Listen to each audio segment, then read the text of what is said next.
Sa tindi ng traffic sa Metro Manila, tila tinanggap na ito ng mga commuter at maging ng mga driver. Pero malaking epekto nito sa kalidad ng ating pamumuhay, gastusin at maging sa ating ekonomiya. Kasi ang transportation, kailangan natin yan una-una para sa ating ekonomiya. Yun yung tinatawag natin na logistics.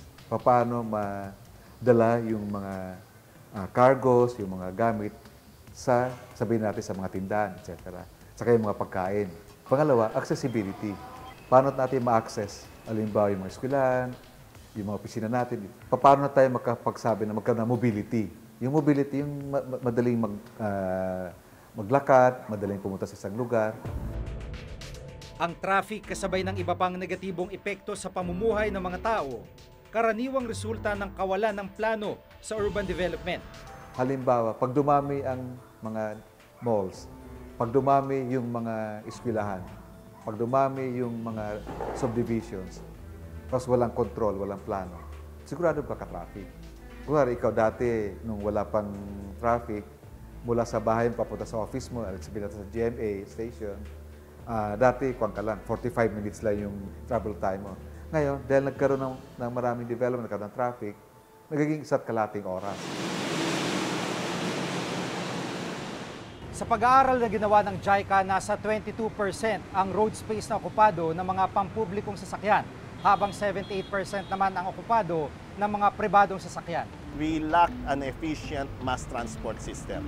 Kasi kung meron tayong efficient mass transport system, hindi na ako bibili ng sarili kong sasakyan.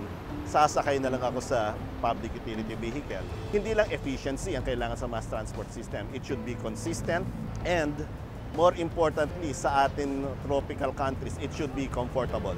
Kaya marami sa atin bumibili ng sariling kotse. Kasi hinahanap mo yung, hindi na nga efficiency, hinahanap mo dito comfort. Sa 31 kilometro pa lang na haba ng EDSA, 326,400 sasakyan na ang dumaraan dito araw-araw. Tuwing Kapaskuhan, nadaragdagan pa ang mga dumaraan dito ng 20% o katumbas ng 65,280 sasakyan. Suma total, aabot ng 391,680 ang bumabagtas ngayon sa EDSA, malayo sa 288,000 na carrying capacity nito lamang. Kung tutuusin, may proyekto sanang makatutulong upang ma-decongest ang Metro Manila. Isa sa sinasabing solusyon para maibsan ng traffic ay isang epektibong mass transport system, katulad sana nitong North Luzon Railways. Kasi imagine mo, kung halimbawa ikaw ay nagtatrabaho sa Manila, pwede kang tumira dito sa Bulacan. Sasakay ka lamang ng tren para makapagtrabaho sa Manila at hindi mo na kailangang magdala ng pribadong sasakyan. Sa pamamagitan ng kasunduan na loan agreement sa pagitan ng gobyerno at China National Machinery and Equipment Corporation Group o SINAMEG, pinondohan ng planong 80 kilometrong railway na may inisyal na contract cost na 28.1 billion pesos. Maganda naman sana ang hangarin ng pagtatayo ng North Rail. Pagdudugtungin sana nito ang Pampanga, Bulacan at EDSA Caloocan.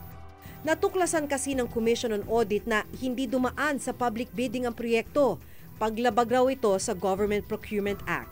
Isa ito sa naging basihan ng pagsasampa ng kaso ng ilang abogado laban sa SINAMEG at maging sa government-owned corporation ng North Rail. Dinirinig pa rin ang kaso hanggang ngayon. Kaya ito na yung makikita natin na sinimulan nilang mga itinayong pundasyon nitong proyekto. Bigla itong ipinatigil noong 2011. Pero nung pinatigil, noong 2011, nakagastos na ang gobyerno ng 10 billion pesos. Ang kabuang halaga ng proyektong ito ay 28 billion pesos. Sa tagal ng pagkakatenga ng proyektong ito, talaga namang puro talahib na. Napaligiran na siya ng talahib. In fact, yung ibang mga talahib halos kasing taas na ng pundasyon nitong railway. At kung papansinin mo pa, kulay kalawang na maging yung mga steel bars nung mga naumpisahan ng pundasyon nitong proyekto. Ayon pa sa Commission on Audit Report, nagkaroon ng overpayment sa kontraktor ng proyekto. Sa pag-aaral ng COA, dapat ay nasa 3.8 billion pesos lamang ang kabuuang halaga ng mga natapos na bahagi ng North Rail. Pero umabot sa halos 10 bilyong piso ang ginastos ng gobyerno. Ang Department of Transportation and Communication o DOTC sa panahon ni dating Pangulong Gloria Arroyo ang implementing agency ng proyekto. Sinubukan naming kunan ng pahayag ang DOTC pero sa sulat na ipinadala nila sa reporter's notebook, hindi raw sila maaaring magpaunlak sa ngayon. Bukod sa nakatenggang North Rail Project, may ilang proyekto pang iminungkahi na makatutulong para maibsan ang traffic sa Metro Manila.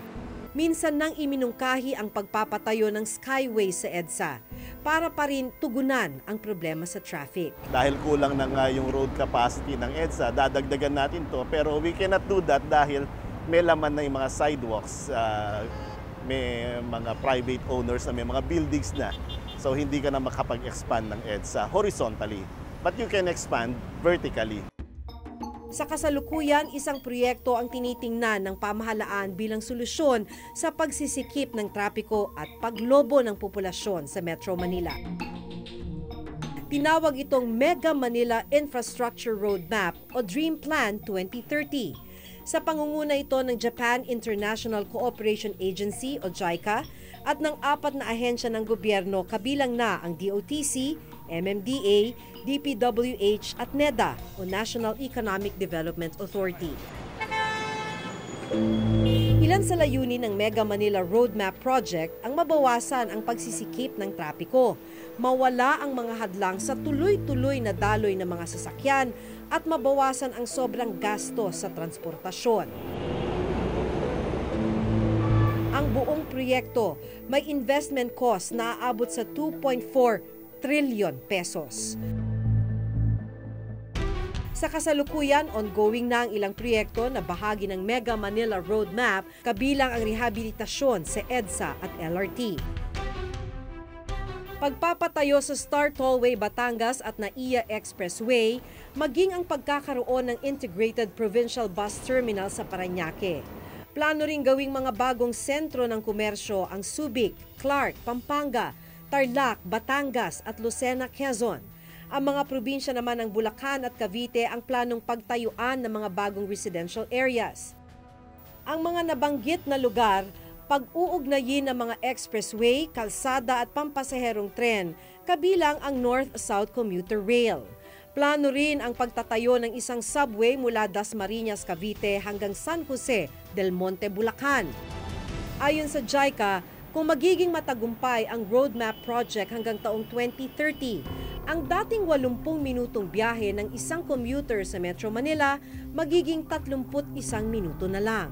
At dahil may epektibong public mass transport, mapapababa rin ang pamasahe mula 42 pesos sa 24 pesos. Ang problema yun yung continuity ng planning and implementation. Kung halimbawa yung isa plano, nagawa during the term nitong tao, kaso na ang nanalo the next term, hindi na kakampi, hindi na itutuloy. There should be continuity.